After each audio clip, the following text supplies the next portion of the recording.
Ya está, se supone que está. Sí. Okay. Muy buenas tardes a todos y a todas. Bienvenidos a esta actividad organizada por la Corporación de Mediadores Regionales Medirec Chile. Bueno, mi nombre es Paola Salazar, yo soy mediadora familiar y formo parte de la directiva de Medirec. También nos acompaña acá María de Los Ángeles Vidal. Hola Mari, para que saludes. Hola a todos, estoy súper contenta que hagamos una actividad como esta y poder abstraer todos los conocimientos de Alberto, que es una persona que ya tiene experiencia en lo que es mediación, así que muy agradecida de eso. Gracias. Bueno, queremos comenzar esta actividad contándoles que justamente tenemos hoy día un gran invitado que nos va a exponer un tema muy interesante, que es mediación familiar y planeación estratégica. Como ya decíamos, su nombre es Alberto Villegas. Él es mexicano, abogado, mediador, académico licenciado en Derecho de la Facultad de Jurisprudencia de la Universidad Autónoma de Coahuila y maestría en Derecho Corporativo de la Universidad Iberoamericana de México. Ahora, igual Alberto, nosotros queremos aprovechar esta oportunidad para dar un público reconocimiento a usted. Sabemos que si bien tiene 31 años de ejercicio profesional como abogado, pero esta semana usted está cumpliendo 15 años al servicio de la mediación pública. Queremos nosotros hacer un saludo, destacando obviamente todo el trabajo y la experiencia que usted tiene. Sabemos que para usted ser mediador es algo muy emblemático, y queremos hacer entonces este reconocimiento al aporte que usted ha brindado a la mediación, a la cultura de la paz, a la cultura de los acuerdos. Desde Chile nosotros lo hemos seguido incluso en sus redes sociales, hace muchos aportes desde su canal de YouTube. La verdad es que está llegando y hace la difusión de la mediación a muchos lugares del mundo, así es que queremos darnos este espacio para hacer este reconocimiento a sus 15 años como mediador. Okay, bueno. Sí, así que sin más queremos darle la palabra a usted para que nos exponga este tema, para que nos pueda contar, ¿cierto? Y también dejamos gratamente a todas las personas que están conectadas ahora y las personas que van a poder ver después este video, que se empiecen ahora a nutrir de todo este conocimiento de usted, Alberto. Así que suya es la palabra. Ok, pues bueno, muchas gracias. Agradezco mucho la invitación formulada por Katy, por usted, para estar ahora el día con ustedes aquí charlando. Bueno, primero que nada, una disculpa por las cuestiones de carácter técnico. Yo creo que se van a ir integrando algunos otros compañeros. Y pues para mí es muy emotivo y principalmente poder llevar a cabo esta charla el día de hoy, porque bueno, en esta semana pues cumplo 15 años de ejercicio en la mediación, lo cual ha sido muy importante. Yo inicio en el año 2006, más o menos, cuando inicia la administración del presidente Felipe Calderón, pero bueno, aquí los estados elegimos. Me acuerdo muy bien porque el 1 de diciembre tomaba Calderón, era jueves o viernes, y el lunes arrancaba yo como mediador. Mi experiencia me ha llevado mis primeros años de ejercicio profesional hasta la mitad, en que me desempeñé en la Defensoría Pública y en el Ministerio Público, igualmente en los consejos de menores, en lo que ya ahora llaman justicia para adolescentes. Y ahí pues fue un cambio de chip, porque iniciar en la mediación llego con una cuestión de un proceso adversarial, y eso me implicó mucho cambiar ese chip. Me acuerdo que la persona que me inicia en este sentido y que le agradezco es la licenciada Olivia Salazar Vara, que es la promotora aquí en Coahuila de los medios alternos, de solución de controversias. Ella fue mi maestra, la que me inició. El centro, pues cuando yo inicio ya tenía 2, 3 años, el centro va a cumplir 16, 17 años. Yo entro al segundo año y de aquella primera generación me toca Sofía Guzmán, me toca Héctor Cano de la Fuente, me toca igualmente Pati Muñoz, que ya está en retiro. Héctor está juez en un juzgado administrativo y de alguna otra forma me inician ellos. Y fue una cuestión en que llego y bueno, empezar a cambiar el chip y empiezo a entrar a manejar estadísticas y poco a poco el entrenarme. Y parte de mi entrenamiento como mediador lo hice en, bueno, mis cursos fueron 2 diplomados, así que me han marcado. Uno fue en el TEC de Monterrey, que se llama Mediador de Mediación y Conciliación. Ese lo impartió la Universidad de Sonora, el equipo de un mexicano que ahorita para mí es uno de los promotores de la mediación, Jorge Pesqueira, maestro mío, que igualmente me tocó convivir mucho con él. Otros fue el otro de habilidades gerenciales, en el mismo TEC de Monterrey, que hay una de mis maestras, fue la maestra Patricia Garza Montellano, otro maestro García Villegas, que fueron los que me metieron en esta onda de la situación de la mediación. Además, otra cosa, o sea, yo antes de entrar a la mediación había tenido contacto con lo que llaman los sistemas de calidad. Y esto lo estoy comentando como un preámbulo antes de iniciar esta charla o sobre el tema. Cuando me encontraba en la Defensoría de Oficio, que ahora es la Defensoría Pública, yo empiezo ahí mis primeros años, cuando recién antes de egresar, empiezo como auxiliar defensor de oficio, y me toca ver una defensoría gris, me toca ver una defensoría triste, pero pues era llevar expedientes, los contactos de ir a las salas colegiadas civiles, penales, me toca estar en el área de apelaciones, es más, bueno, lo digo, me toca ir por los refrescos a las secretarias, y después egreso, me voy al Ministerio Público, da la oportunidad que me voy a estudiar a una universidad al extranjero, Universidad Rice en Houston, Texas. Regreso y bueno, se presenta la oportunidad de regresar a la defensoría, pero regreso como titular o jefe de defensores y ahí empieza toda una transformación, empezar a trabajar en estructura, recursos humanos, material, capital humano, y toda una temporada me mandan al Consejo de Menores, que era un pequeño juzgado de penal de menores, que en ese sentido se podía decir así, pero me tocaba trabajar éramos 2 consejeros, uno que estaba en Torreón y el otro que estaba aquí en Saltillo, casi me tocaba manejar todo el estado. Y lo voy comentando porque esto va a tener parte en la relación, que es lo que manejo. Después regreso otra vez a la Defensoría de Oficio y iniciamos otra vez, y se presenta la oportunidad de hacer un Congreso Nacional de Defensorías de Oficio, empieza toda la corriente, la modernización de la Defensoría Pública, y termina la administración, dije, bueno, yo hasta aquí llegué, a ver si me incorporo al ejercicio libre, pero me da la oportunidad de seguir, y se presenta un proceso de certificación, un proceso que nosotros llamamos de Defensoría, hablamos de un sistema de calidad. Nos certificamos en un año y medio, tardamos para certificarnos, nos certificamos con un sistema de calidad del ISO 9000, 2001, y empecé ahí a tener contacto con lo sistémico, me empieza a cambiar el chip. Así que cuando termino la defensoría, que bueno, nos certificamos, nos volvimos a recertificar, yo creo que hasta ahorita la Defensoría de Oficio del Estado de Coahuila a nivel nacional sigue con ese sistema, ya no bajo la norma ISO, sino se quedó el sistema, y llego al Consejo de Menores, llego otra vez al Consejo, visitaduría, y de bote pronto llego ahí otra vez y caigo ahí en el centro. En una de esos cursos que a veces me tocaba acompañar a la licenciada Olivia Salazar, le digo, bueno, esto parece sistémico, me dice, esto es sistémico. Bueno, pues luego, oye, es que es planear, hacer, verificar y actuar, o sea, es lo que decía. Le dije, no, esto es sistémico, más que es otro boleto. ¿Ok? Estamos hablando de la teoría del enfoque de los sistemas. Dije, pues qué interesante está esto, o sea, y empiezo a ver el otro lado, o sea, a mí me toca trabajar en un sistema de gestión de administración, por un lado, en donde todo tenías que escribirlo, en donde tenías que planear, hacer, verificar y el actuar.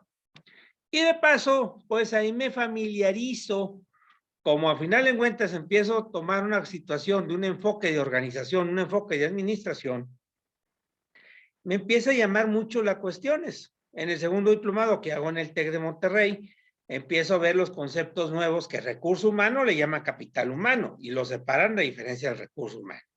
Recurso porque es un desgaste y el humano recibe inversión. Hablamos de capital intelectual, que es toda la información. Hablamos de un capital relacional. Y todo eso tiene igualmente relación con todas las cuestiones de las plataformas sociales. de alguna otra forma, y hay esa retroalimentación. Empiezo igualmente a conocer lo que llaman en Uruguay, hay una figura que llaman CAIF, Centros de Integración, Centros de Atención e Integración Familiar, lo cual, esos del CAIF, fue un modelo que se implementa aquí en Coahuila, el modelo de Uruguay, y empezamos a hablar de la terapia sistémica. Empezamos nosotros a hablar de un segundo enfoque, en el sentido de que no solamente la teoría clásica de los sistemas, esa teoría clásica que vemos en la industria, que principalmente Saltillo, que aquí tiene su casa, es una zona industrial, es una ciudad de características industriales. Aquí todos en la ciudad es una cultura de la calidad que tenemos en industria. Al dado caso, las escuelas de ingeniería, tanto del TEC de Saltillo como el TEC de Monterrey, la Universidad de La Salle, están reconocidas en ingeniería industrial de calidad, o sea, de alguna otra forma, pues bueno, la calidad aquí se lleva. Pero empiezo a ver que hay la otra corriente, la cuestión de la terapia sistémica o el enfoque sistémico, en donde muchas veces esa terapia, cuando estamos hablando en las cuestiones de una charla, en la cuestión educativa, en cuestiones de esas, pues siempre hay esa retroalimentación. Y empezamos a irnos del lado de la administración, del lado de la ingeniería, porque en la ingeniería, en las normas de calidad, en aquel tiempo, la norma ISO en su punto 4 o 5 de la norma, que era una norma, la norma de calidad, señalaban la comunicación interna. Y cuando llevamos a cabo las auditorías internas, pues le pegaban al titular de la dirección o al titular de la alta dirección, que era su servidor, porque alguien no se sabía la política de calidad, o no se sabía la misión, la visión y los valores, o sea, y no bajaba la información, esto no lo voy a sacar, y bueno, pues ya empezaban esas ondas de la transparencia, o sea, que es lo que aquí en México estamos manejando. De alguna otra forma se empezaba a cambiar el fenómeno. Bueno, eso me lleva a que para mí no se me complique la mediación. ¿Por qué? Porque ya de suerte venía de un proceso. Venía de un proceso de entrenamiento, entro y eso se me facilita. Por el otro lado, deseo poder comentar que ahí está hablando alguien, Marcela, se puede pagar su micrófono. Bueno, los voy a silenciar a todos por el momento. Si desean preguntar, pueden alzar la mano. Apenas me estoy familiarizando con esto del Zoom. La tecnología apenas va llegando. Estoy estrenando mi Zoom con ustedes. Ok, hasta eso va a ser de estreno. Entonces comentaba de que de alguna u otra forma eso me lleva a la mediación. Y ya quiero, a partir de esto, van a decir, bueno, ¿qué tienes que hablarnos de un sistema de calidad y de una organización y capital humano y todo eso? Pues ahí va a ser la segunda parte de esta charla, voy a abordar esto. Si ustedes saben, la mediación es un método colaborativo. Los métodos alternos de solución de controversias, o lo que llaman algunos justicia alternativa, son las salidas a los procedimientos de carácter jurisdiccional, digamos. Jurisdiccionales es los que van a decir el derecho, como decía Carneluti, o Chiovenda en los libros clásicos de derecho procesal que estudiamos en la licenciatura. Y esas salidas del procedimiento alterno lo abrevian a través de una herramienta que es la negociación. ¿Ok? Por un lado, los métodos alternos, puedo que caiga una contradicción, podemos ver que hay métodos alternos de carácter adversarial. ¿Cuáles son los adversariales? El arbitraje, que es de todos conocidos. No sé en Chile qué tan penetrado tenga el arbitraje, tengo entendido que es su república vecina en Argentina, pues sí le apuestan un poco más al arbitraje. En México, no. En México el arbitraje quiso entrar como panacea y no se ha dado. Hay poco movimiento de arbitraje, casi más en las transnacionales, se maneja más en la Ciudad de México, es donde lo vemos. Pero tenemos por el otro lado los métodos alternos que van a ser colaborativos. Esos métodos alternos que son colaborativos es la mediación, la conciliación, la evaluación neutral, que es una figura americana que nomás la tenemos aquí en Coahuila, pero lo cual no se ha explotado al 100, que son los métodos alternativos conforme a nuestra ley. Tenemos el arbitraje, pues ¿cuál es igual?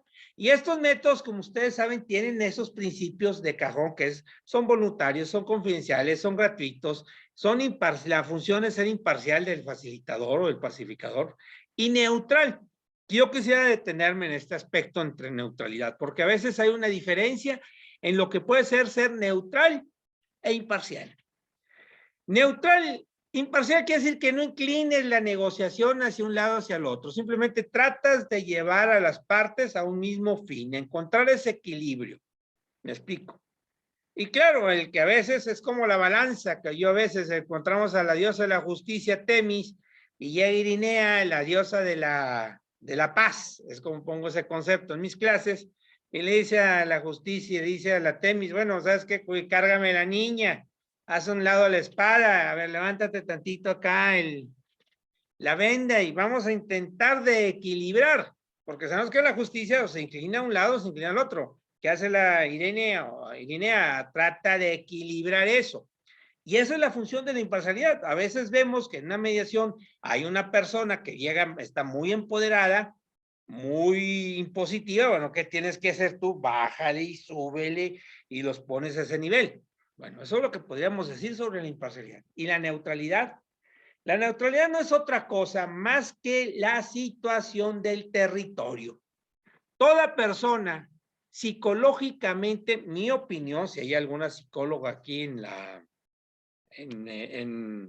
esta charla vespertina, pues me gustaría, bueno, si tienen que de alguna de otra forma que hacerme una objeción, pues bueno, se puede hacer, pero neutralidad, ¿por qué?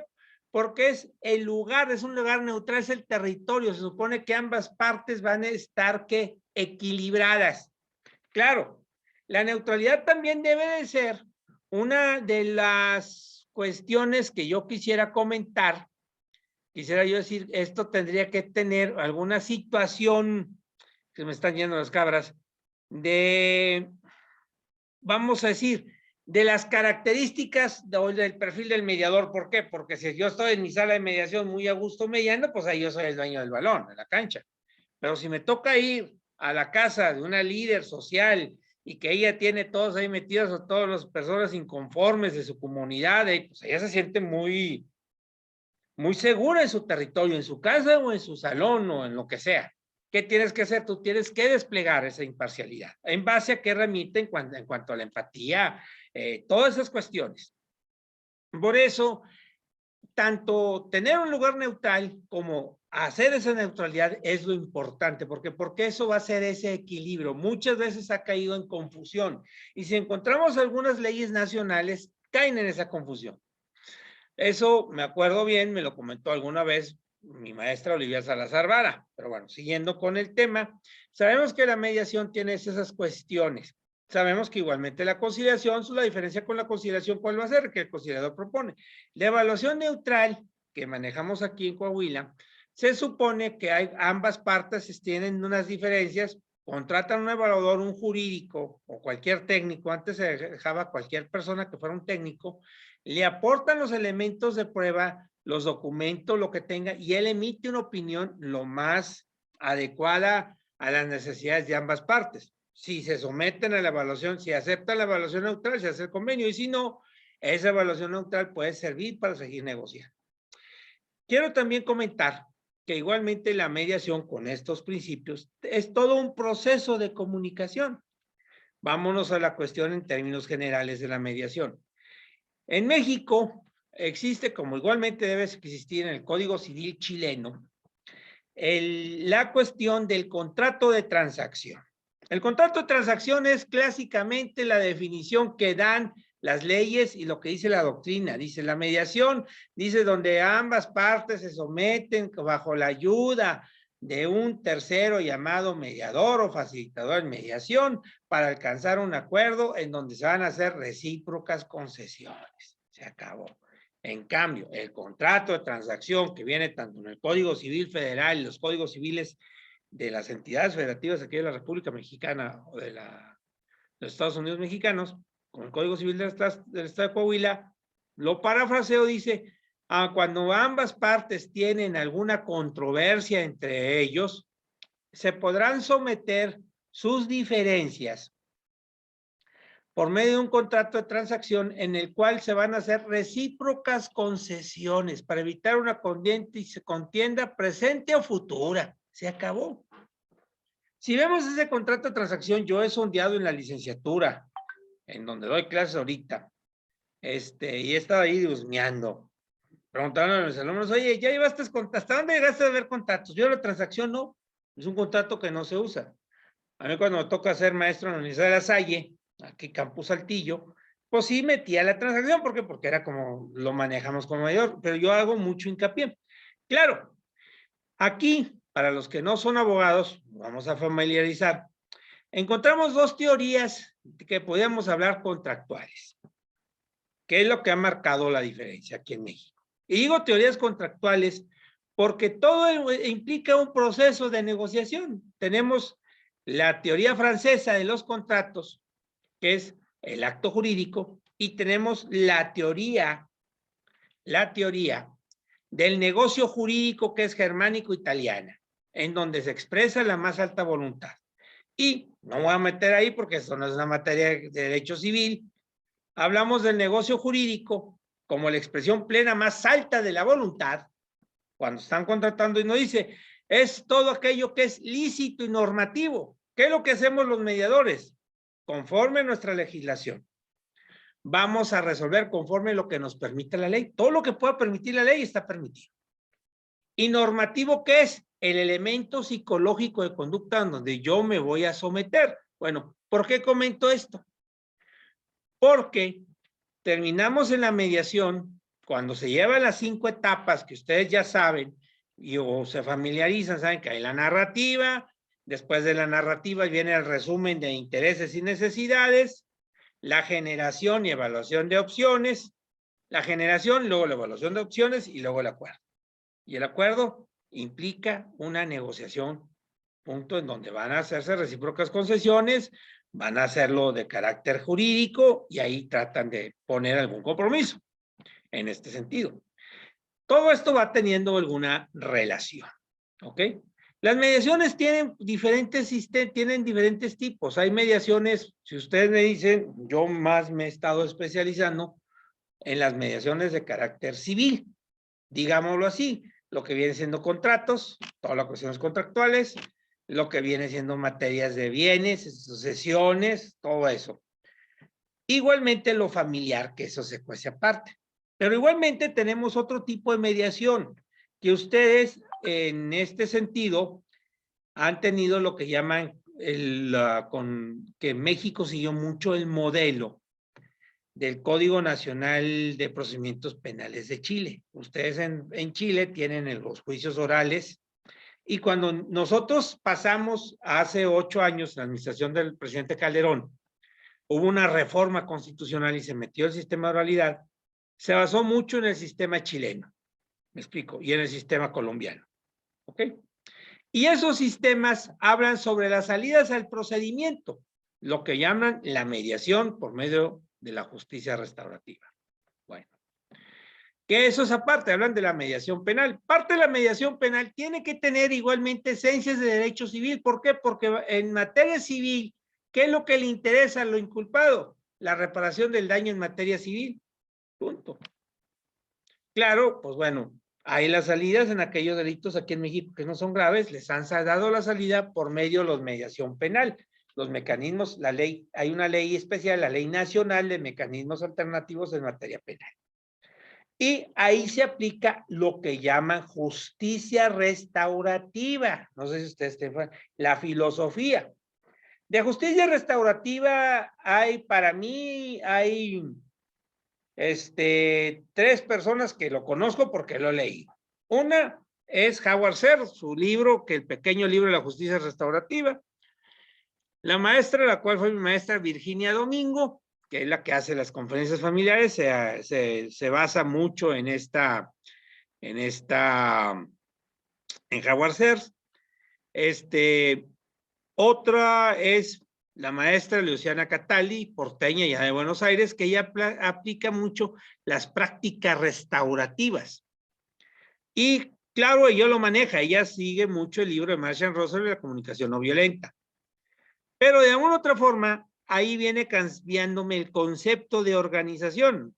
En una plática, en algún curso que tomé con la maestra Luciana, con la doctora Luciana, ella me decía, o sea, bueno, yo pienso que la familia es una organización. No, me dijo, no es familia, no es organización, es comunidad. Ah, loco. Dios, no, es que es organización, no es comunidad. Y al final de cuentas, he caído en esta idea que organización somos todos. Corporación, su corporación es una organización. Mi familia es una organización. La empresa es una organización. Todos son organizaciones. Estamos compuestos por personas.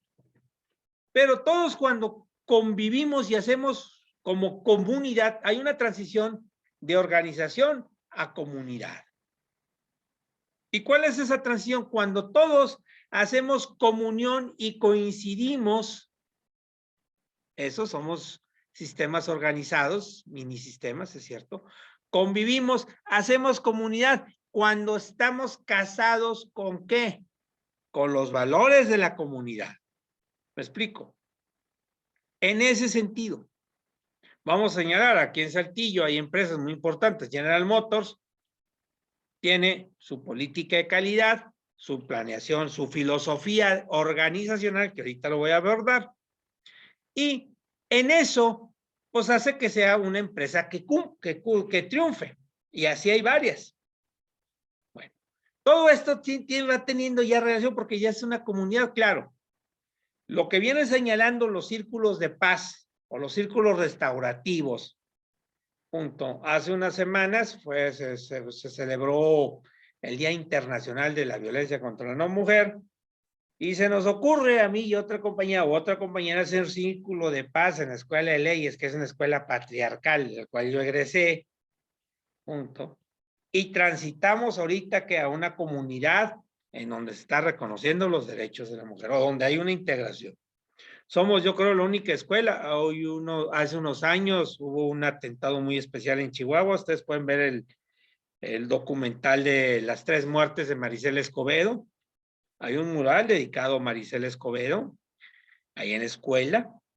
Y bueno, yo creo que somos la única escuela que hemos tenido ese enfoque restaurativo. Y hablamos de lo restaurativo, porque es un concepto que da la ONU y Howard Sears. Lo restaurativo es una filosofía de la restauración de los sentimientos. Más que una filosofía, porque muchos lo han entendido como un perdón. No es un perdón. No tendría yo aquí para poder decir, la justicia restaurativa, dice Virginia, o dice Howard, no, o dice la UNA, no. La justicia restaurativa implica una sanación del sentimiento de la persona, una cuestión estoica. ¿Me explico? ¿Qué efectos tiene? Superar aquellos, en el aspecto de la víctima, el trauma, como el del ofensor, que viene siendo. Del ofensor viene siendo la situación del daño que hizo, que eso es la vergüenza reintegrativa. Que a final de cuentas, eso en el Código Nacional de Procedimientos Penales de nuestro país tiene esa sensibilización. Me atrevo a decir que nuestro Código Nacional de Procedimientos Penales, por primera vez,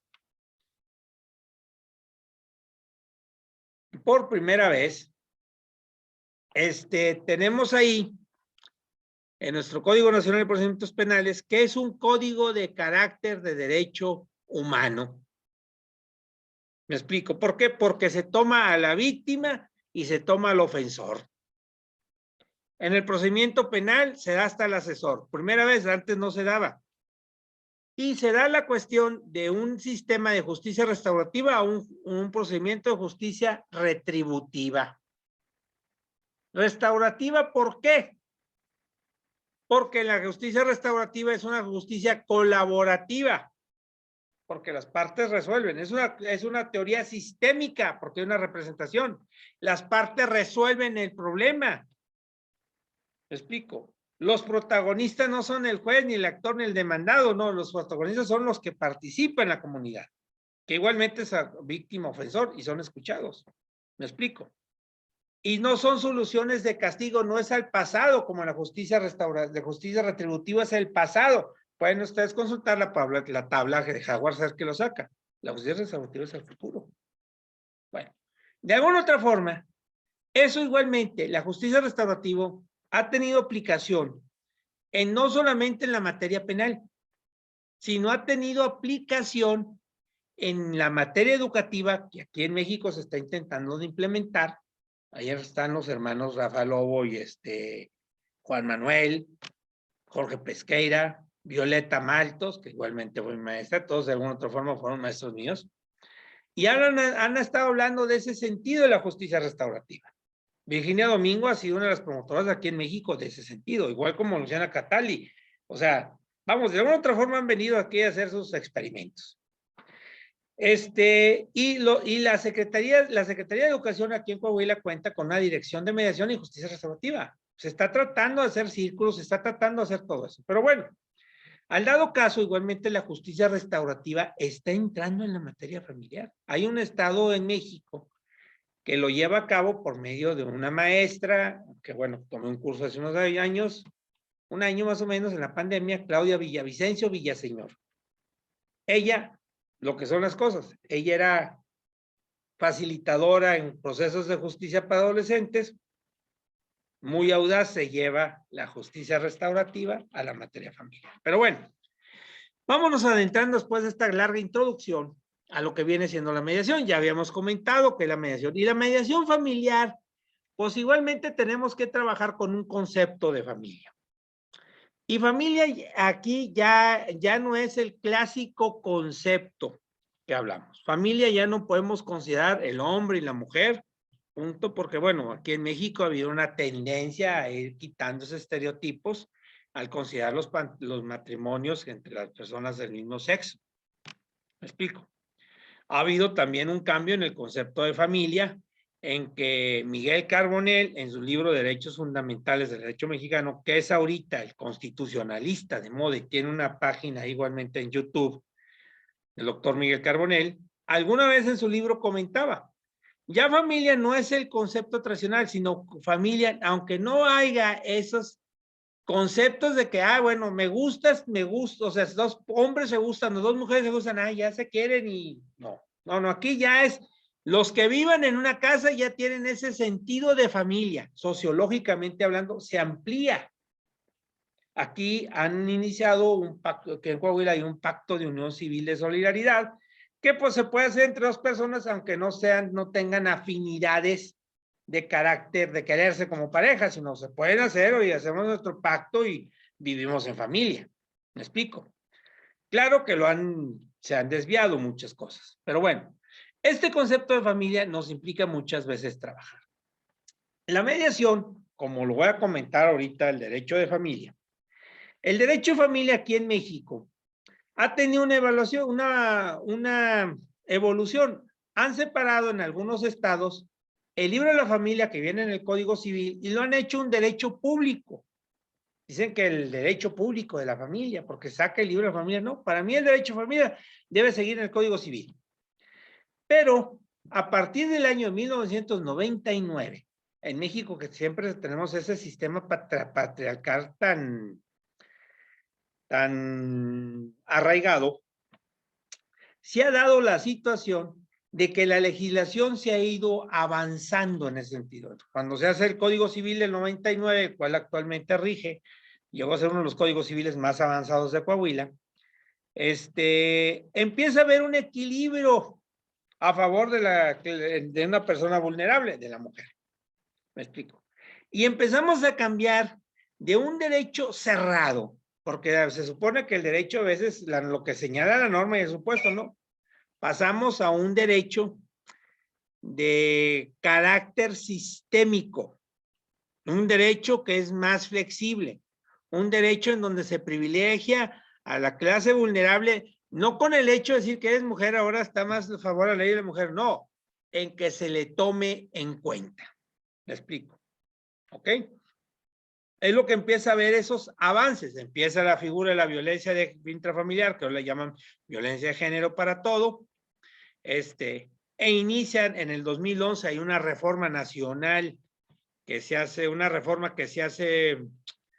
por la Comisión Interamericana, inicia una resolución, no me acuerdo ahorita cuál es, pero eso lo pueden consultar en alguno de los videos de mi canal de YouTube, en una plática que acabo de dar para Mediación Venezuela, mes pasado, no me acuerdo ahorita cuál es, que es una resolución que emite la Corte Interamericana de Derechos Humanos del 2011, y viene a cambiar toda una reforma de los derechos humanos. El artículo primero constitucional aquí en México señala los derechos humanos y los tratados internacionales.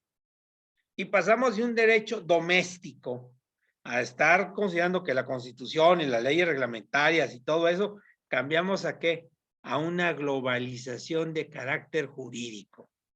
El neoliberalismo jurídico entra, no el neoliberalismo económico, como ahorita algunos líderes latinoamericanos, como el presidente que tenemos aquí de la República, le dicen neoliberalismos y ya te discriminan. Hablamos de un liberalismo jurídico, ¿por qué? Porque México, dentro de sus estructuras ya el derecho doméstico, va incorporando toda la cuestión de los tratados internacionales. Y dentro de esos tratados internacionales, como mero antecedente, México refuerza la cuestión de la mediación cuando México firma el Tratado de Libre Comercio de América del Norte, que es el segundo, pero el primer Tratado de Libre Comercio fue con Chile. El segundo Tratado de Libre Comercio de América del Norte es el de la Unión Americana, que es el de Canadá, Estados Unidos, ahora que llaman TECMEC, y ahí es donde vienen, y empiezan toda esa reforma. Nuestro país empieza a evolucionar gracias al Tratado de Libre Comercio. Muchas instituciones que tenemos, como las cuestiones de derechos humanos, entran primero por la cuestión mercantil. ¿Por qué? Porque los países que tenían interés en los socios comerciales pusieron como obligación en ese sentido y empieza a hacerse toda esa alineación de leyes. Bueno, al dado caso, muchos de esos tratados internacionales se están aplicando ya en cuestiones de la mediación. ¿Me explico?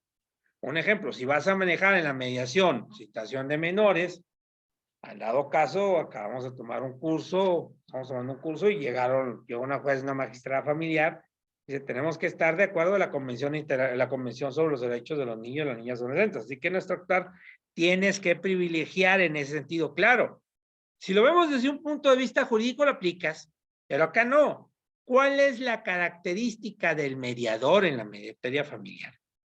La característica del mediador, como cualquier mediación, tiene que empezar a negociar con las partes. Primera situación que tiene un mediador que ver en la mediación familiar. Y la mediación familiar yo la pudiera definir como aquel sistema colaborativo, en primer lugar colaborativo. ¿Por qué digo colaborativo? Porque las partes se van a sentar a resolverlo. En donde la responsabilidad con la que nos educaron, esa responsabilidad de culpa, pasamos a una responsabilidad de administración. ¿Cuál es? Como dijera mi maestro García Villegas. Hablamos de una figura en donde las partes van a resolver solas su problema. Por eso hablamos una responsabilidad. Oye, la regas tú, la riego yo, veo cuáles son los problemas y en base ahí lo vamos a resolver. ¿Me explico? Por eso hablamos de una responsabilidad colaborativa sistémica. ¿Por qué? Porque es el feedback. La diferencia de lo que viene siendo la administración de ingenierías o administración dice planear, hacer, verificar, interactuar. Tiene entradas y tiene salidas. Acá no. Es una retroalimentación que con ustedes estoy haciendo. Si a ustedes ahorita van a empezar a hacer preguntas, yo las voy a responder. Ustedes me empiezan a pasar información, yo la estoy recibiendo y todo eso implica una cuestión de análisis. Comentaba una alumna mía cuando yo empezaba a dar clases, bueno, pedí las primeras clases en una universidad interamericana del desarrollo aquí en Saltillo, de mediación. Yo empecé a hablar del enfoque sistémico y era de psicólogo, mi oiga, licenciado. Lo que pasa es que el enfoque sistémico no implica más que conozca usted el ambiente. El sistema no le va a resolver el problema, no. Usted va a recibir los datos, usted va a recibir esos datos y los va a analizar. Pues qué bueno. ¿Cuál es la diferencia entre el sistema de humanidades, de los sistemas, con el sistema de humanidades de la administración y de la ingeniería? Y el otro basa con documentos, con hallazgos. Acá no. Acá todo es por medio de la palabra. ¿Y qué herramienta debemos utilizar dentro de las terapias, de los psicólogos, de los psiquiatras en el ámbito educativo? Hablamos de la comunicación. Esa comunicación, que es el intercambio de mensajes donde hay un emisor y un transmisor, pues tenemos dos tipos de comunicación en mi entender. Esas son conclusiones mías, así media fumadas, como decimos. En el sentido de que hay una comunicación que es destructiva. ¿Qué es lo que trabajamos los mediadores? En donde hay denostas a la persona, haces chisme, le dices que se siente Juan Camaney, que te gana el envidia y lo quieres bajar, que lo quieres denigrar, que le haces todo lo que sea comunicación destructiva para esa persona, denigrarla, boicotearla, que no llegue a ese fin. Vamos a decir, groserías, maldiciones. Ay, fíjate que empiezas a juzgar. Me explico. Es una información destructiva. ¿Cuál es la información constructiva? Lo que hacemos los mediadores en ese sentido, cómo transitar de la mediación destructiva a la mediación, de la comunicación destructiva a la comunicación constructiva. En donde esa comunicación se tiene que hacer en un lenguaje neutral, conforme se maneja la comunicación no violenta, que maneja mucho la maestra Catali, y ella tomó cursos con Marshall Rosenberg, que tiene el libro de Comunicación no violenta, que es igualmente, hay ciertas técnicas parecidas, ¿a qué? A lo que llamamos nosotros las técnicas de comunicación, las habilidades. Cuando uno en la primera, ustedes, pues no voy a poner a explicar todo el procedimiento de mediación familiar, pero ustedes ya lo saben. Llega la persona por primera vez a tu oficina o a tu centro de mediación o a tu sala de mediación, ¿y qué haces? Lo recibes, buenas tardes, amabilidad sobre todo, para despertar la empatía. ¿Cómo está? Siéntese, dice, justo una tacita de café como si fuera el Chavo del 8. Sí, cómo no, a ver, ¿qué se le ofrece? A ver, dígame. ¿A qué debo el motivo de su visita? Así llegan conmigo, yo le digo motivo de su visita. A diferencia, si ustedes lo comparan a la fiscalía de su país, no sé cómo sean, no tengo una neurolingüística, ¿qué dice? ¿La comunicación neurolingüística es considerada constructiva? Pues mira, yo no soy especialista en eso, en cuanto a esa pregunta, pero yo creo que sí. Si lo aplicamos en una cuestión de enfoque, de un enfoque de retroalimentación, la neurolingüística implica eso. Parte del trabajo hacer las emociones, y voy para allá. En el sentido de que cuando tú empiezas con esas herramientas, en primer lugar la empatía, despertar esa situación, ellos van a empezar a querer sentir escuchados, vengan tristes, enojados, molestos. ¿En base a qué? Primera herramienta, la empatía. Ofrece una taza de café, lo que yo digo. ¿Cómo está usted? ¿A qué se dedica? ¿Qué se le ofrece? Ah, qué bueno. ¿De dónde es usted? No, soy de allá de un ejido de San Antonio de Sarrazán. Ah, pues allá yo conozco a fulano. Aguas, nunca decir fulano porque después van a querer hacer alianzas. No, sí, cómo no. Y empiezan a despertar esa confianza. Ya cuando empiezan a decir, no, es que este es hijo de su tal, por cual maldición. Usted quiere decir que está molesto, usted se siente molesto. ¿Qué empieza a decir? Empiezas a validar, empiezas a parafrasear, empiezas a reencuadrar, empiezas conforme vayas manejando el tipo de información, haces preguntas abiertas, haces preguntas cerradas.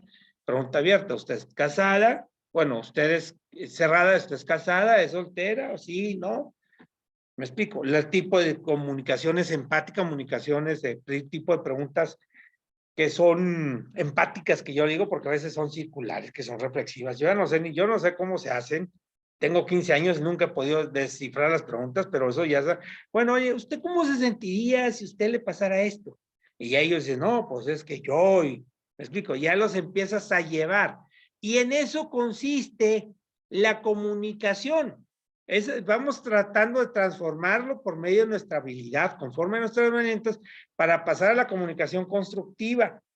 Esa comunicación constructiva nos va a permitir a nosotros empezar a que ellos puedan ver sus posiciones, le vayan bajando, 4 rayitas, se vayan acomodando.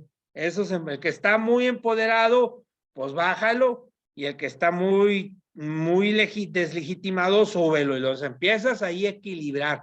Por eso yo digo que es el elemento de la imparcialidad, me explico, o sea, es el hacerle así, oye, ahora le sopeso aquí, le sopeso allá. Claro, el mediador no debe opinar, como ustedes saben, ni juzgar, que es una regla principal. ¿Qué es con esto? Que empezamos a nosotros, si seguimos a la siguiente etapa, vamos a pasar a lo que viene siendo el resumen de intereses y necesidades. Si ustedes recuerdan bien, tenemos ahí la cuestión de que, ¿cómo les puedo decir? Tenemos ahí la cuestión, ya se me fueron las cabras, en que encontramos dentro de las escuelas de negociación, encontramos la escuela harvariana, que es la satisfacción del interés, encontramos la escuela Sarah Kopp, que es la escuela de la narrativa, que es lo que digo que los psicólogos, que es terapia psicológica, que es muy parecida a la transformativa, pero la transformativa te hace visualizar.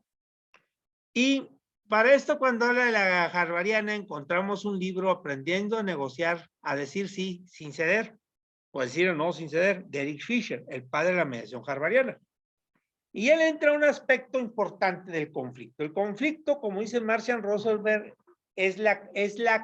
con la definición que yo estoy casado, dice, es la carencia de una necesidad. Hay otros que dicen que el conflicto viene siendo la situación, porque me plantearon esa pregunta, que iba siendo la situación de choque de intereses, necesidades, diferencias de ideología, sí. Pero yo estoy más casado con la definición de Marshall Rosenberg, que dice que es la carencia de una necesidad. ¿Por qué? Porque si nosotros consultamos la pirámide de Maslow, vienen los diferentes tipos de necesidades. ¿Me explico? Pues hay unas personas que se pelean por un pan, pues por comer, hay unas personas que se pelean por un interés económico, hay personas como aquí, los que son precaristas y se meten a casas, se pelean por una cuestión de ¿qué? De seguridad. Bueno. Y ahí lo que viene siendo el interés, lo que tú tienes o lo que tú buscas. Pero bueno, Eric Fisher comenta que igualmente el conflicto tiene tres elementos, tiene dentro de sus elementos personales, tiene tres cosas: la posición, el interés y la necesidad. La posición es siempre lo que queremos. Y cuando viene una persona con nosotros, un compañero, los compañeros mediados, dicen, no, hombre, este cabrón, bueno, disculpen, a veces me sale una mala palabra. No, viene tal por cual, bien empoderado. ¿Qué quiere decir? Bien posicionado. ¿Qué quiere? La posición te hace ser inflexible, no te puedes mover. Es como decirle a la señora, me voy con mis amigas a jugar lotería. No, y no te vas porque te toca a ti te jugar dominó con tus amigos. Y no, y ni que te muevan. ¿Me explico? Ese es el posicionamiento. ¿Qué es lo que tenemos que hacer nosotros? A través de la primer proceso, de la narrativa, tenemos que ir identificando todas esas situaciones que le vaya adoleciendo, que estén molestos, identificar qué tipo de emociones, saberlas validar, llevarlos con toda esta serie de preguntas que vamos haciendo y de parafraseos y redeencuadres. ¿Para qué? Para en dado caso poder identificar los intereses y necesidades. ¿Qué vas a hacer? Despersonalizas el problema y pasas a la cuestión objetiva. Hablando de una cuestión de pareja. Igualmente en todos los asuntos. Pero cuando inicio una mediación familiar, yo en mi discurso de apertura siempre digo, ¿cuál es la diferencia entre la mediación familiar?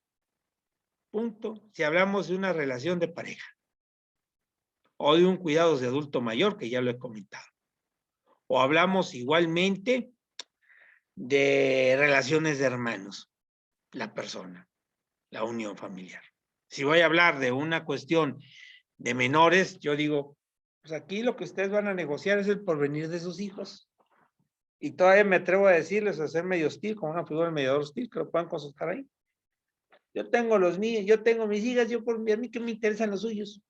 Pues a mí me interesan los míos, pero bueno, pues, ahí háganse bolas, o sea, y como que les mueve, claro, tienes que ser muy sutil para poder decir, no lo vayan a decirle yo, pues lo van a empezar a platicar, van a decir qué clase de plática de charla traje, qué clásico maestro trajeron para esta charla. No, simplemente hay que saberlo manejar. Pero le digo, bueno, pues yo tengo los míos, ustedes sabrán con los suyos. A mí me entristece. Así, ya con eso te los empiezas a ganar.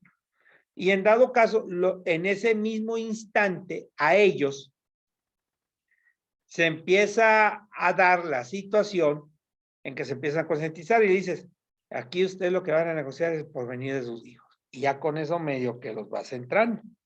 Es la primera cuestión que yo hago al terminar el discurso. Segundo, ya hago el resumen de intereses y necesidades. ¿Qué pasaría ahí en el resumen de intereses y necesidades? Ya viendo el conflicto, porque ya tengo identificado el conflicto, ya hay una causa raíz del conflicto conforme ese resumen de intereses, ya está claro. Muchas veces sobre la mañana me tocó ver un simulacro, me tocó participar con el evaluador, con un compañero que ejerce mediación privada, y dentro de su proceso, él hace el resumen de intereses. Pero el que estaba el actor, que está de una relación que se hacía pasar por un esposo, le dijo, no, oye, espérate, y el divorcio no lo hemos tocado. ¿Qué pasó? No hizo bien su resumen. Una muy buena narrativa es cuando haces el resumen de intereses y necesidades, porque si tú sigues avanzando, ¿qué va a pasar? Vas a regresar otra vez a lo mismo y nunca vas a terminar. Por eso tienes que estar tus 5 sentidos al 100 en la mediación. Claro, con esa imparcialidad. Ya claro. No inclinarse a ninguna de las partes. Bueno, cuando ya tenemos esa narrativa y tenemos esos intereses y necesidades, ¿qué sigue? La generación y evaluación de opciones. Bueno, la generación de opciones se generan todas tal y como son, se consensan y luego se hace la evaluación. Vemos lo que va a ser, cómo va a permitir y en qué va a terminar. Termina el tiempo, cómo y cuándo. O sea, me explico, cómo la van a desarrollar, cuáles son los compromisos. Pero aquí yo quiero señalar que en esto viene la situación de lo que viene hablando la planeación estratégica. Yo hay 2 o 3 videos, tengo un blog ahí que casi ya no muevo de escribir, un blog que se llama Mis impresiones de la mediación de ABC. Ahí hablo yo sobre la planeación estratégica familiar, ya hay 2 o 3 videos que hablo de la planeación estratégica familiar. Y yo hace rato estaba comentando, la Defensoría de Oficio, dices, y a mí qué me interesa, como Jaimito el Cartero de aquellas películas de Chespirito, porque ya ustedes ven mucho al Chapulín y al Chavo del Ocho, punto. Y cuando Tamagandapio, Jaimito el Cartero, pues sí, y así empecé yo, ¿por qué? Porque esa situación de haber tenido ese entrenamiento en la Defensoría de Oficio, lo cual yo quedé profundamente satisfecho. ¿Por qué? Porque empecé a ver la cuestión del sistema de organización. Empecé a trabajar con lo que llamaban recurso humano, le llaman capital humano porque se invierte. Hablamos capital relacional, ¿me explico? Hablamos cómo integrar una dependencia como servidores públicos, burócratas, no quieren trabajar, no sé si en Chile sea así, no, vas a una oficina pública, no quiero ir, no te atiendo, ahí, espérate, o va o viene, o venía o viene. Como si fuera que vas a presentar la denuncia al Ministerio Público, llega la señora toda golpeada. Es que me pegó mi marido. No, hombre, señora, usted le póngale el otro cachete. Pues, ¿qué le hizo? No le eché lonche, viejas son. O sea, todos esos despectivos de esa burocracia. ¿Me explico? Punto. Uno lo va entendiendo y que, bueno, que hay que trabajar la organización. Al dado caso, nosotros nos tocó trabajar mucho con el capital humano, cual era un dolor de cabeza para mí. Me dio gastritis, cuando dijeron, oye, me dice el subsecretario que era mi jefe, pues dijo el gobernador que a ver cómo lo sacas, y dijo el secretario de gobierno, y dije, pues espérate, pues no lo puedo, o sea, me explico, y tenerle que estar buscando la gente a su lado, eso es la mediación. Claro, ya no con el liderazgo, pero empiezas a ver tú ese sentido de organización. Bueno, cuando tú logras que tu equipo se integre, que tu equipo trabaje, pasamos al otro lado, a la comunidad. Porque en la comunidad, digo yo, que hay ya un sentido de identidad. Es la metamorfosis, por lo que he platicado con la maestra Luciana, que he rescatado esa idea y cuando dije, no, es que es organización, no es que es comunidad, no es que es organización, dale, güey, es comunidad, muchacho. Bueno, usted digo que es comunidad, no hay problema, pues usted es la gurú, yo soy su aprendiz. ¿Me explico? ¿Por qué? Por eso digo, ya es comunidad, porque es como si van a recibir ustedes cada domingo, los que somos católicos, la hostia. En el cuerpo de Cristo hay una comunión con el Señor. Igualmente, aquí hay una comunión con la comunidad o con la organización, que en este sentido, si yo lo voy a empezar a tocar, hablo de la filosofía organizacional. ¿Cuál es esa filosofía organizacional? La planeación estratégica. La planeación estratégica, como dice García Villegas, dice, es lo que te va a permitir conocer y tomar rumbo y tener identidad de tu organización para llegar a una meta. Punto. Y tener una etapa de crecimiento. Pero es lo que te agenda. La planeación es lo que dice, es tu rumbo. Bueno, ¿cuáles son los elementos importantes que debe de contar la planeación estratégica? Bueno, son 3. Dentro de la filosofía organizacional hablamos la misión, la visión y los valores. ¿Ok? Ya hablando yo de una planeación estratégica en materia familiar, ¿qué es lo que hago? A veces ya cuando veo que pues tienen poco tiempo, tienen 50 años, le digo, bueno, ¿ustedes planearon cuando se iban a casar? Sí, me dice el hombre todo orgullosote. Sí, yo organicé, pagué la fiesta, el baile, la música, la luna de miel. Ah, pues qué tal. ¿Y planearon cuántos hijos van a tener? Sí, sí. ¿Y saben qué es la misión? Y se cae cuando empiezan a patinar. ¿Y se visualizaron? Hay unos bien vivillos que se dicen, sé cuál es la misión, licenciado. Ah, dije, no, me la va a ganar. A ver, ¿qué es la visión? ¿Se visualizaron? Así me salió hace unos días una ingeniero, que su esposo era contador. Sí, sí sé. ¿Y por qué? Porque la mujer era muy organizada en todo. Dije, hija de su madre, esta me va a ganar, le dije, me va a ganar, le dije. Dije, ¿qué? ¿Y los valores? Sí, valores esto, vale lo otro. Me empezó, dije, este es un especialista en calidad. Dije, ¿y lo platicaste con tu esposo? No, para abajo, le dije, aquí ya te hallé, aquí te agarré, mi reina. ¿Por qué? Porque no había la comunicación. Y la planeación estratégica, para sacarla entre los dos, se tiene que consensuar. Como son comunidad. ¿Qué es lo que hago? Le dije, bueno, ¿saben qué es la misión? Y después empiezo a sondear, como aquí en Saltillo me tocan mucho del ramo automotriz. Dije, ¿qué estudias? No, pues yo estudié ingeniero, ¿en qué industrial? ¿Y en qué área estás? No, estoy en calidad. Ah. Y le digo, ¿cuál es la misión de tu empresa? Y me las recita. ¿Y cuál es la visión? No, vernos lo mejor. Le dije, los valores no te lo recitan, pero en un descuido dice, oye, ¿y cuál es la misión en tu familia?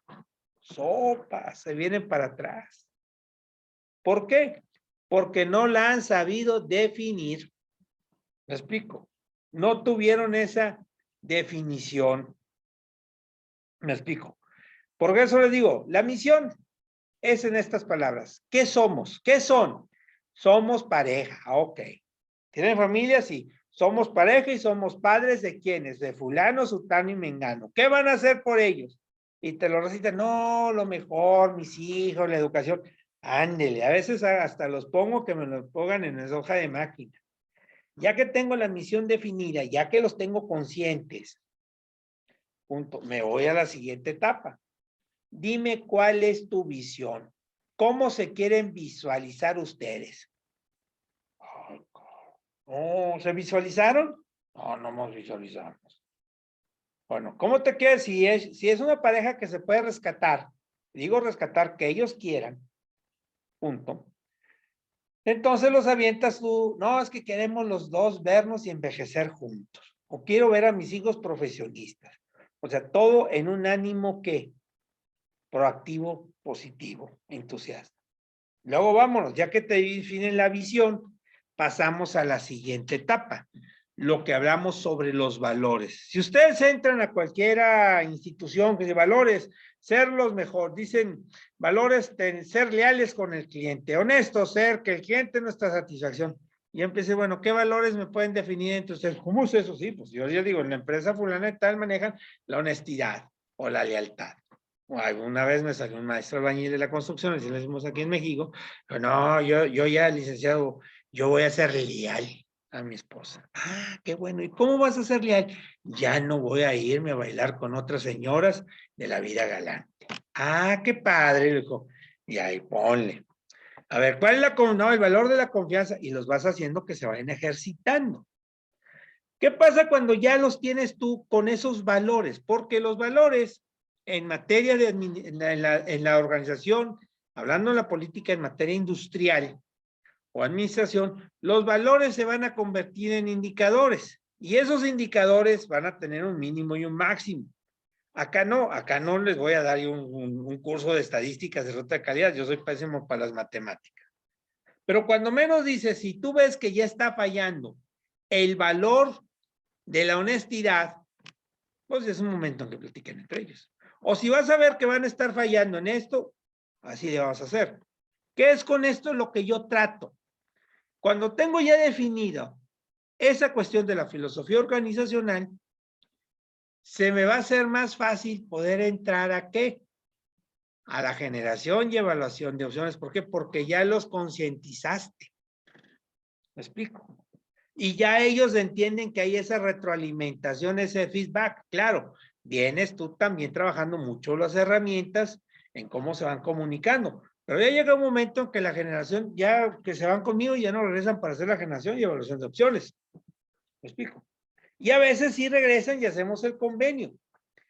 Cuando la primera vez usé esta técnica, voy a permitir comentarles, me tocó un asunto que yo creo que ha sido el asunto insignia. Eran dos empleados, uno era del Seguro Social, era jefe de bodegas, y el otro era, en el seguro, hablamos aquí del Seguro Social, del hospital público, del sistema de seguridad social de hospitales. Una era el jefe de bodega de medicinas y el otro era, la mujer era una recepcionista. Y resulta que la mujer, la señora, se enamora de un mecánico. Se va con el mecánico. Invito al esposo de ella, porque va primero la mujer a solicitarme el servicio porque ya se quería divorciar, porque ya se quería ir con el mecánico a vivir.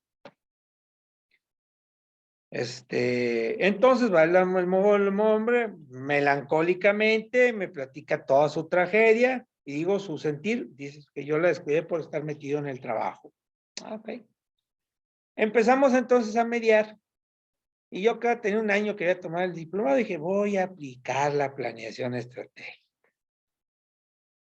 Hicimos primero la planeación estratégica, definimos la misión, la visión, los valores, establecieron compromisos. Pues no, la señora no pudo hacer un lado al mecánico, pero resulta que la situación es que hay aguas. El mecánico era una persona que ejercía violencia intrafamiliar, ya la había metido a su sistema y ahí fue más complicado. Llega un momento en que en una de esas se separan, la pareja esta, llega al Seguro Social toda golpeada, le hablan al esposo, va, la saca y se vente conmigo, la mujer había dicho. Cuando va saliendo, en la esquina, en la entrada de emergencias, donde están las ambulancias, ya estaba el generador de violencia. Van conmigo y cambiamos otra vez. Entonces, bueno, ya no se pudo, vamos a ver la planeación estratégica para, ya no hablamos de pareja, sino otra vez todo hacer todos. Una cosa tan titánica, digo yo, que aquí a mí me ayudó mucho los abuelos maternos y paternos de los niños. Y llegaron entonces a tener una muy buena comunicación. ¿Por qué? Porque la planeación estratégica sirvió para que ellos identificaran qué es eso. Y recuerdo mucho que en una de esas la señora dice, yo me quiero quedar con los hijos. Cuando me dice eso, ay, qué caray. El pelado del esposo dice, yo le digo, señora, ¿está seguro? Sí. ¿Y cómo está actualmente la vida de su pareja? No, es que me sonó, pero ya le paré ya le paré su show conmigo, le dije. Cuando le digo, ¿usted cómo parece? Y el pelado dice, mira, yo creo que tú estás en tu derecho, yo sé que la regué, el otro se sinceró. Perdí la oportunidad, me duele que te hayas ido con él, pero te vas a decir, mis hijos no se van contigo, no me agradaría. ¿Por qué? Porque si ejerció violencia contigo, le hace algo a mis hijos, no respondo. Y ahí fue cuando la señora medio agarró la onda y que pues sí, yo necesito tratamiento. Claro, años después me los vuelvo a encontrar. Esa familia ha operado muy, muy bien. Hubo otro matrimonio que ese era un pelado que tenía un show de payasos y de payasas y eran como 5 o 6 versiones estratégicas hasta que salió que la mujer no quería vivir en la casa de la mamá. O sea, pero vamos, es ensayo menos error. Yo digo que es una cuestión muy buena. ¿Por qué? Porque la planeación estratégica lo que hace es ponerle la filosofía institucional de la familia. Los vas a hacer. Debemos recordar, y aquí es una cuestión que me gustaría agregar en esto, que recordemos bien que nosotros somos factores de la realidad. ¿A qué me refiero cuando somos factores de la realidad? Me refiero principalmente a que el mediador es una persona que les va a poner dos opciones, dos panoramas. Un panorama agresivo y un panorama agradable, pero a través del esfuerzo. ¿Por qué? Es factor de la realidad, debes de presentarles, decirles, hay una herramienta que manejan un acuerdo mal negociado, un acuerdo bien negociado. Ponerle, ¿qué va a pasar si no te arreglas? ¿Qué va a suceder? ¿A dónde van a llegar? ¿Qué sucede si te arreglas bien? No, pues esto, lo otro. O sea, el man y el pan. Y además otra cosa, el mediador es una figura que se le conoce como el abogado del diablo. No el de la película de Al Pacino, no el de la película de Taylor Canwell, no el abogado, que yo creo que tiene más relación con la novela de Morris West del abogado del diablo. En términos de la Iglesia Católica, hablamos del abogado del diablo, aquel que de alguna y otra manera, háganlo bien, es el que va a poner en duda el proceso de santificación o de canonización de una persona que lo van a elevar a los altares. Vamos a decir, Juan Pablo II tuvo algún abogado del diablo que le puso en tela de duda toda su obra. ¿Me explico? Y eso es lo que somos nosotros. Somos abogados del diablo. ¿Por qué? No tan caer como la novela de Morris West, sino somos abogados del diablo porque le vamos a decir, si no llegas a este arreglo, va a pasar esto. Y eso yo procuro hacerlos en las sesiones individuales. Y a veces digo, bueno, ustedes saben. Una herramienta que también muchas veces ayudo cuando se me empiezan a trabar, antes de entrar a la planeación estratégica, y por eso le digo a los hijos, mi experiencia en los tribunales de menores es triste. Triste, ¿por qué? Porque me tocó ver mucha desintegración familiar. La mayoría de los menores son de una clase social, un estrato social culturalmente bajo. Familias en pobreza extrema, familias que el papá le entra al infla, se toma sus cervezas, altamente alcoholismo, de violencia que vienen arrastrando. Y el menor, al no ver esa estabilidad familiar integrada, ¿qué hace? Se sale de ese núcleo familiar y va a buscar un lugar donde tenga ese sentido de pertenencia en materia familiar. ¿Me explico? ¿Por qué? Porque la zona de seguridad del menor son los papás. Y muchas veces eso, yo cuando empiezo a relacionarme con esos conceptos, familia disfuncional y familia desintegrada, decía, bueno, ¿y eso qué es? Se había desintegrado y me entrevistaba el licenciado Villegas. ¿Qué opina usted? Las familias disfuncionales, estoy recitando hasta hace unos años que tomé un diplomado en la Universidad de La Salle de justicia para adolescentes. Se supone que a mí me tienen certificado para manejar. Aquí ahorita hay una tendencia de certificación en todo. Hay una sentencia de, vamos a decir, un proceso de certificación en todos estos aspectos.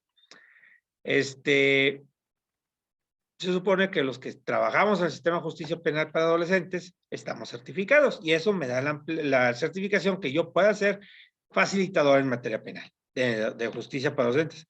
Pero ahí viene a colación esto, me toca tomar un curso primero de psiquiatría forense o psiquiatría de menores, pues ahí te empiezan a explicar más o menos las causas y se refuerza con uno de terapia sistémica.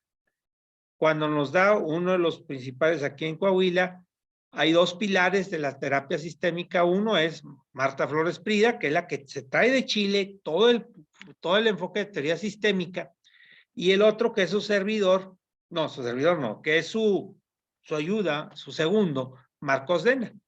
Y Marcos Dena me decía, la disfuncionalidad no viene siendo más que las reglas que se deben de consensar de comunicación de la pareja. Y establecer en un límite de jerarquía cómo vas a bajar esa información sobre los hijos. ¿Qué es lo que sucede muchas veces? En todas las familias.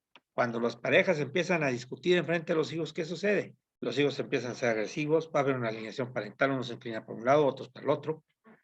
Y si eso no se sabe manejar, el menor va a buscar, le da miedo que los papás se vayan a separar. Ha habido aspectos que me ha tocado a mí ver en mediación de menores que tienen un retroceso, un control de ir al baño. Hay agresividad. Es más, hubo una mediación que me tocó en donde la mamá tenía que trabajar por necesidad en el sector automotriz, el papá se había ido de lingo por un lado, regresa, se quiere ser responsable de su familia, y la niña se quiere salir de la familia, con violencia de género por parte del abuelo. La mamá preocupada. Cuando empezamos a la mediación y no sabía por dónde yo salir, dije, bueno, la hija tenía una enfermedad muy especial. Tenía una severa gastritis, hasta que va saliendo la señora, es que mi hija me reclama que porque yo trabajo. Le dije, hija de tu madre, qué regalote de Dios me diste. Por ahí me fui, bueno, ¿usted ha pensado que su hija, que la rebeldía, que quién sabe qué, salió por ahí?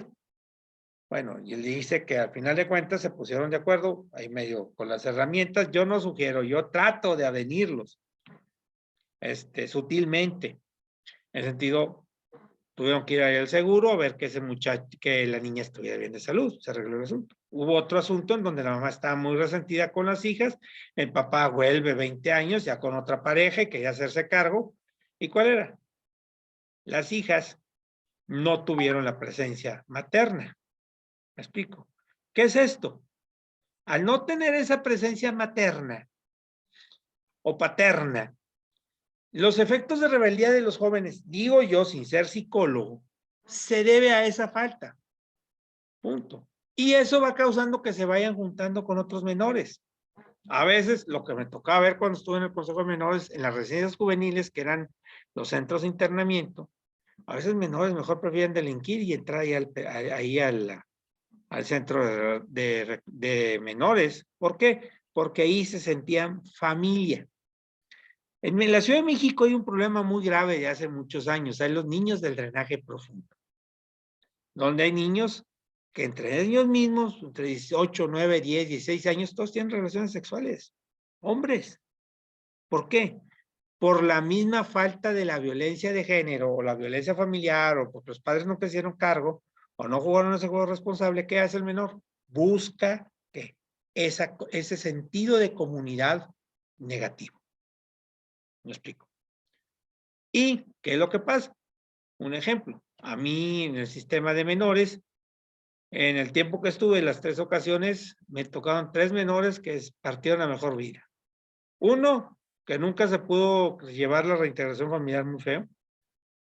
Constantemente entraba a la residencia, luego entró al penal, lo mataron adentro del penal. Otro que salió y que no quería regresar a la familia. Cuando estuvo aquí muy feo el crimen, la cuestión del crimen organizado, la guerra contra el narcotráfico, aquí en un bulevar de Saltillo, se lo echó la Marina. Él no quería regresar a la casa. Y otro, que es de los primeros del crimen organizado que me toca, que se fuga y haciendo mayor, lo matan allá en Matamoros, Tamaulipas. Ajustes cuentas. ¿Qué es esto? Sino por eso es muy importante, es ya para ir concluyendo, que ¿por qué comento estos casos? Porque yo lo comento para poder ustedes que son mediadores y están haciendo esta organización, se sensibilicen o nos sensibilicemos. ¿Por qué? Porque somos factores de unión social, en primer lugar. Somos pacificadores. Hay 2 tipos de pacificadores. Los pacificadores que terminan muertos, como Martin Luther King, Malcolm X, Lennon, que igual Lennon era pacificador. entre otros más. Gandhi, que hicieron la resistencia civil. Pero hay los pacificadores neutrales, que somos nosotros. A veces han dicho es neutral, dicen que es tibio porque no se quiere meter, no. Nos hablan y participamos. En México tenemos una figura muy importante, que no es una figura muy resaltada, que es don Alfonso García Robles, el que hace el Tratado de Tlatelolco, en donde se prohíben las armas nucleares. Punto. No sé si en Chile tengan algún premio Nobel de la Paz, como la figura de don Alfonso. Yo creo que sí. Por eso yo creo que es importante socialmente ir sembrando. ¿Por qué hablamos de una planeación estratégica? Yo pienso que es una materia buena. Es una herramienta, claro. No se nos vaya a ocurrir hacer planeación estratégica con un generador de violencia, porque un generador de violencia es un negociador nato. Y nato porque primero se hace la simulación que todo está bien, que ellos pueden, y después envuelven a la víctima. Por eso ahí ustedes cuando hagan mediación, procuren hacer, yo creo que ustedes han de ser especialistas en eso, procuren ver con qué frecuencia se presenta la violencia. Y no decir, yo tenía el error, no, mientras no le pega a la señora, todo está bien. No. ¿Cuántas veces le pega? No, pues me pega una vez al año. Y no, pues no es violencia. Pero me dice que soy una tarúpida, me dice que soy esto, que soy lo otro. No, usted échale lonche, usted machín con su marido. No, ¿cuál machín? ¿Qué la estás revictimizando? ¿Me explico? Por eso hay que tener mucho cuidado y nunca revictimizar a la gente que tenga violencia. Si es posible, no. La salida para la violencia de género, o los que son violencia de género, les recomiendo que vean mucho buscar Claudia Villavicencio, que maneja la justicia restaurativa. Y ella se basa en el libro de Howard Ser, donde dice que sí se puede usar la justicia restaurativa, punto, en la cuestión de violencia bajo reservas. Y Claudia Villavicencio le ha apostado a eso. Lo ha hecho. Al dado caso en el Estado de México, que es pionero en esto, ya los jueces hacen la participación de un círculo restaurativo, un círculo de paz. Yo sí quisiera ya para terminar la charla señalar que la justicia restaurativa es la filosofía, no es un método. ¿Cuáles son los instrumentos para aplicarla? La mediación, que es un encuentro víctima-ofensor, círculos restaurativos, círculos de paz, y las conferencias familiares, que las conferencias familiares ya se manejan por un guión. ¿Ok? Pero sí, yo les recomiendo mucho que lean, bueno, el libro ese que es buenísimo, de Yo Comunidad, de la maestra Luciana, que ese sí le da en sentido que yo le estoy comentando de comunidad. O sea, Virginia Domingo, ¿para qué? Para la cuestión social. Aquí en México hay otro Héctor Valles, muy bueno, que también tomé un curso con ellos, y Violeta Maltos, que son excelentes. También otra señora, Lucero Ramírez, que maneja mucho la justicia restaurativa, pero con efecto tanatológico. O sea, hay mucha gente. Olga González, en mediación educativo, que también mete justicia restaurativa, pero en la cuestión educativa. Pero bueno, hay muchos, en fin. Aquí yo creo que estas reuniones, permítanme felicitarlos a ustedes, lo han hecho enriquecedor. ¿Por qué? Porque yo creo que una forma de poder ir transmitiendo esto es por este medio. Pues no me queda más que agradecerles el tiempo. Yo creo que nos alargamos 1:16, es lo que yo tenía pensado. Si me queda alguna, vamos, duda que tengan algún tema, pues estoy aquí para poderlos aclararlo. Ok, de suerte que no se nos ha cortado. Si no corta ahorita, volvemos a entrar. Ok, preguntas que tengan, estoy abierto.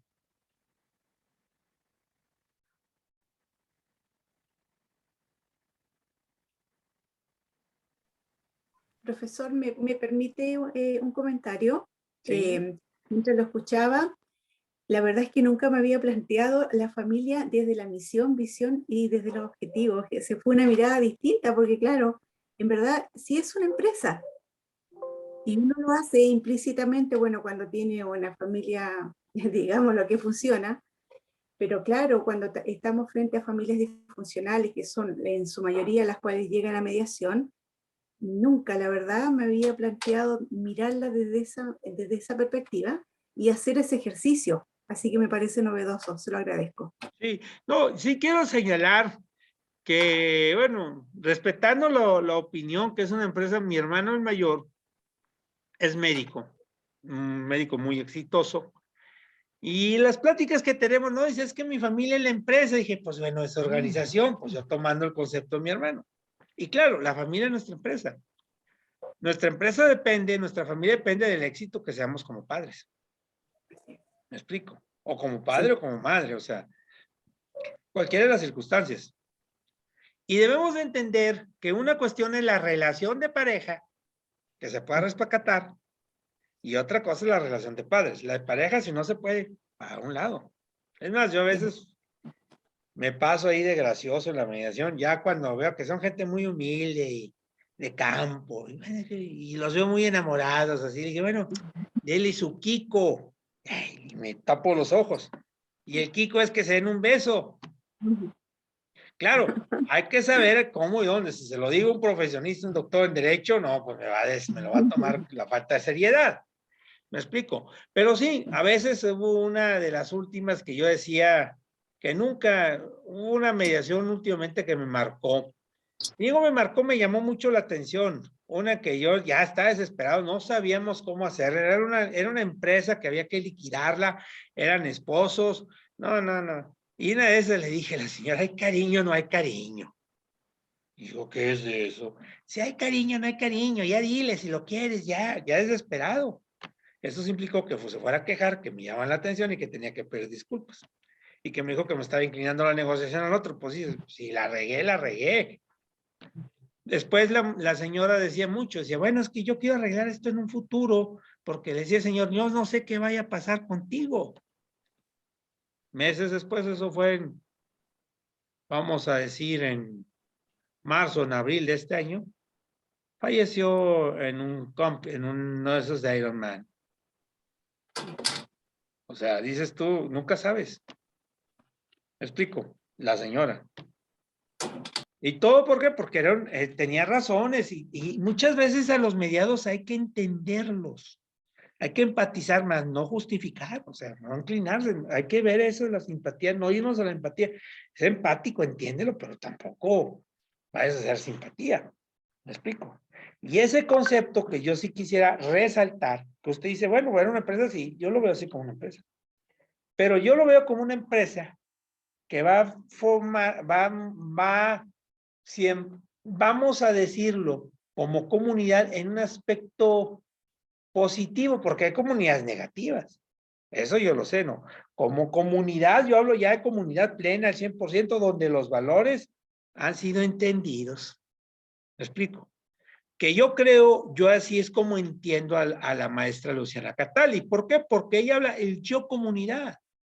Vamos a crear comunidad. Es como en el círculo que celebramos el día 25, que fue el Día Internacional de la Mujer, en la escuela.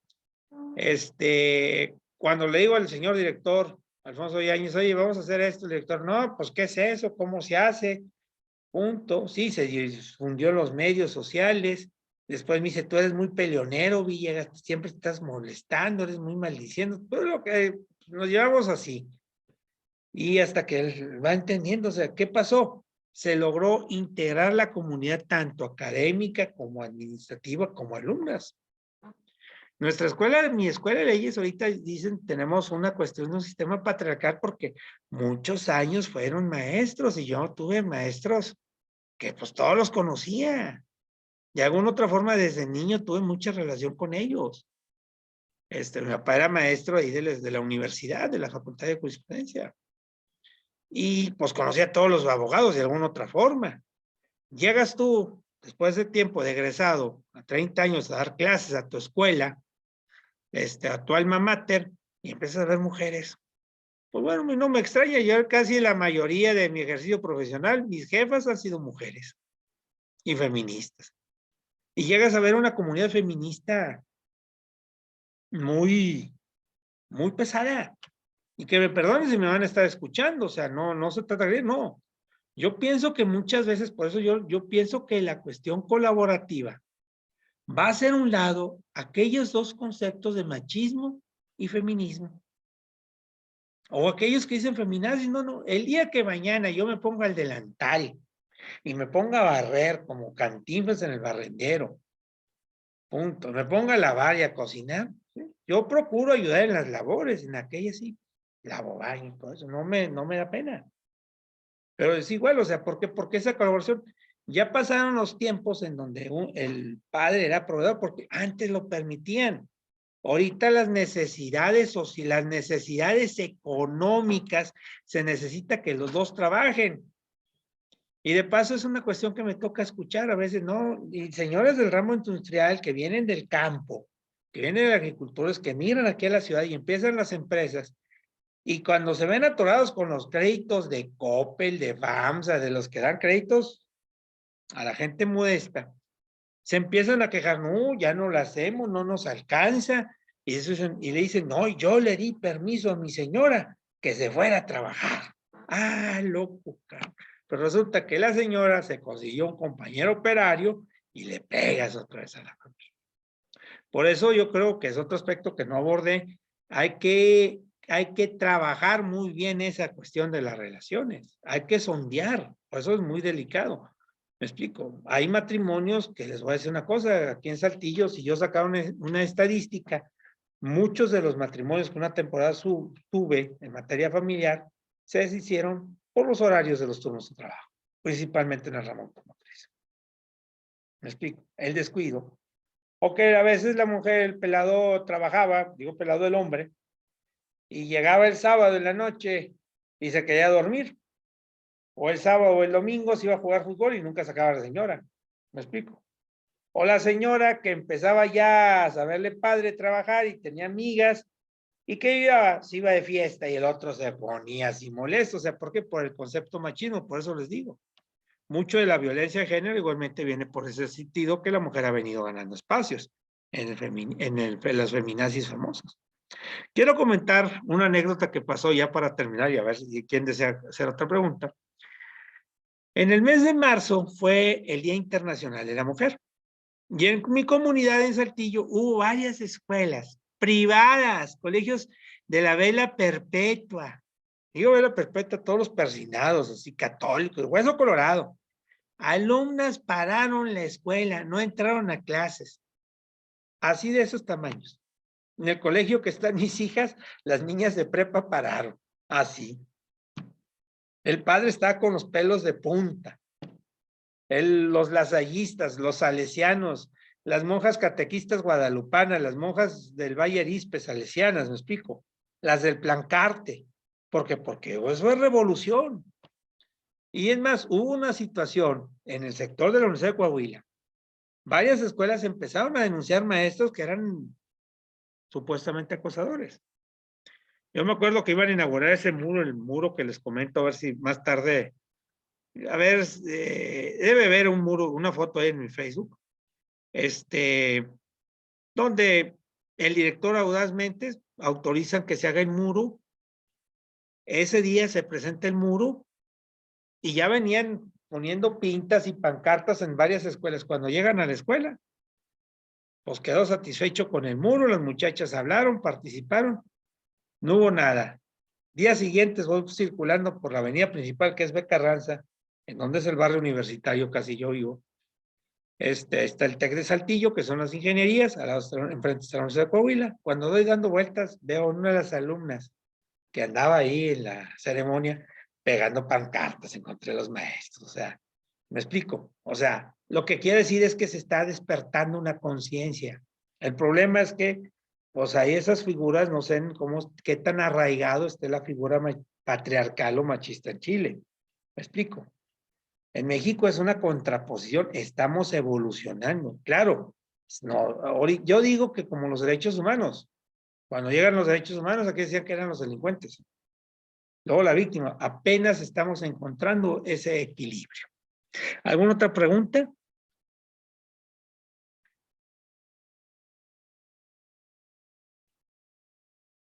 ¿Ninguna?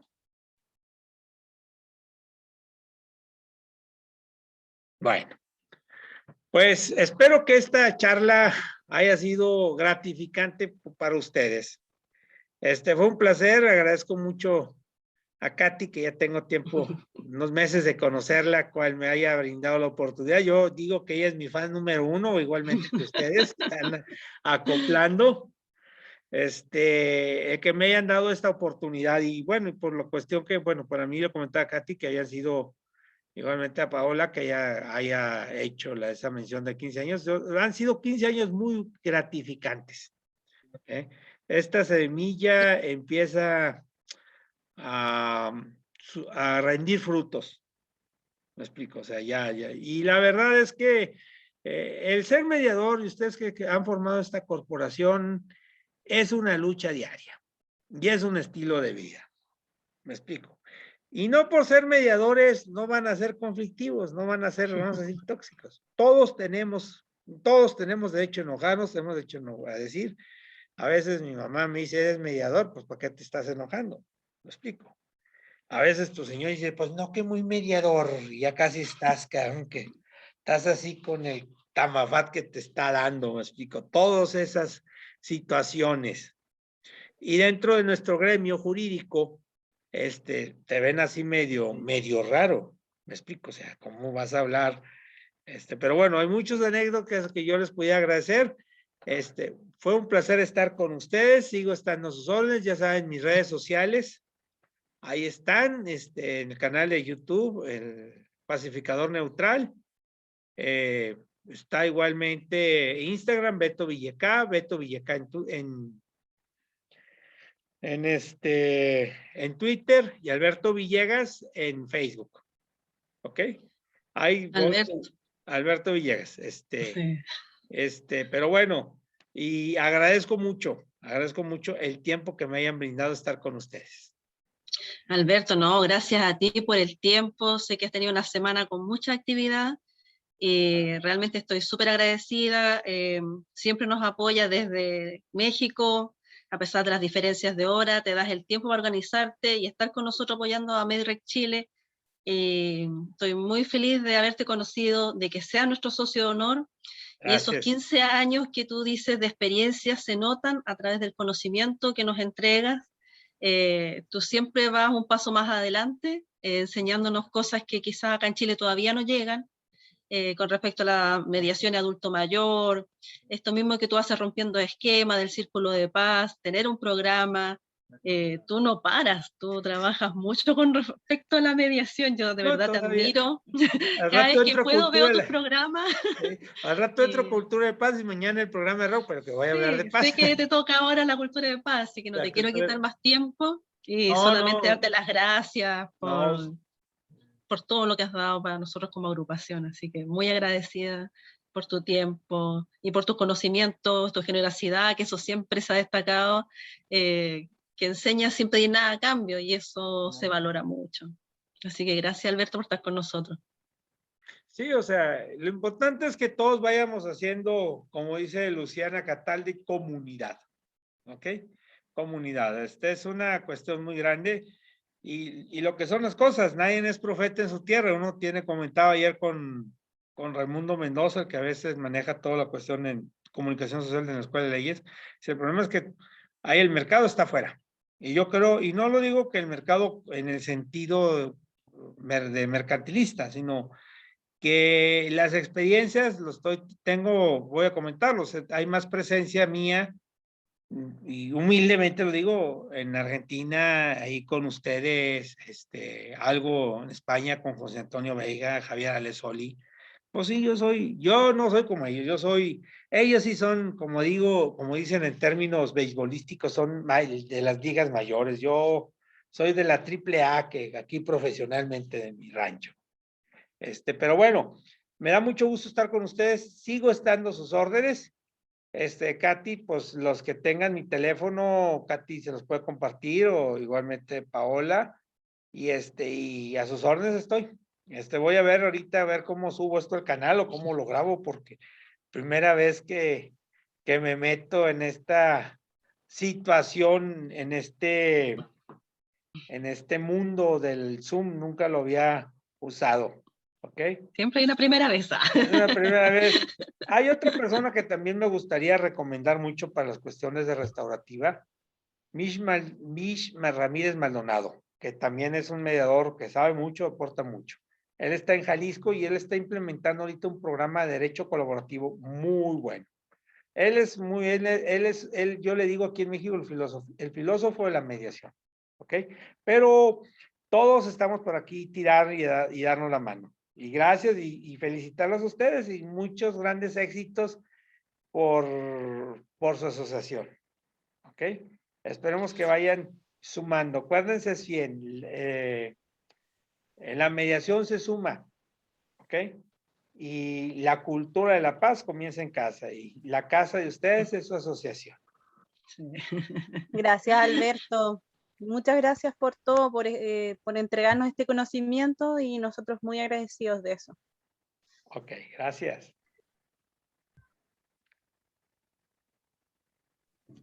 Mucho gusto, El gusto es Alberto. mío. Gracias. Espero que nos veamos muchas veces más. Sí, no, ustedes invítenme, o sea, ya saben que yo hago el Sí. espacio de tiempo. Ok. Sí, muchas gracias por todo. Y mucha suerte en su proyecto. Ok. Bueno, Gracias, Alberto. gracias. Te dejamos descansar porque sé que viene tu otro programa ahora a las 8, Sí, así que no te quitamos más más tiempo. No, y ahorita apenas voy a comer. Es más, si me salí de la oficina, ayer le Me tocó comenté a la comer. directora, me voy a quedar. No, dije, me quedo. Y ahorita No, está bien. llego y ahorita me echo aquí un taco, y ya más tarde, a echar una little snap con una situación. Bueno, que tengan muy buen fin de semana, sigo estando a sus Igual, órdenes, y les Alberto. mando un gran abrazo a mi parte, acá desde la tierra del pan de pulque y del café del oso, y pues no sé, qué otra cosa, pues un tequil del Sotol. Y de los buenos mediadores. Ay, de los buenos mediadores. Ok. Saludos hasta Ya, Alberto, allá. cariño, cuídate Gracias, mucho. Chao a igualmente, todos. bye. Chao.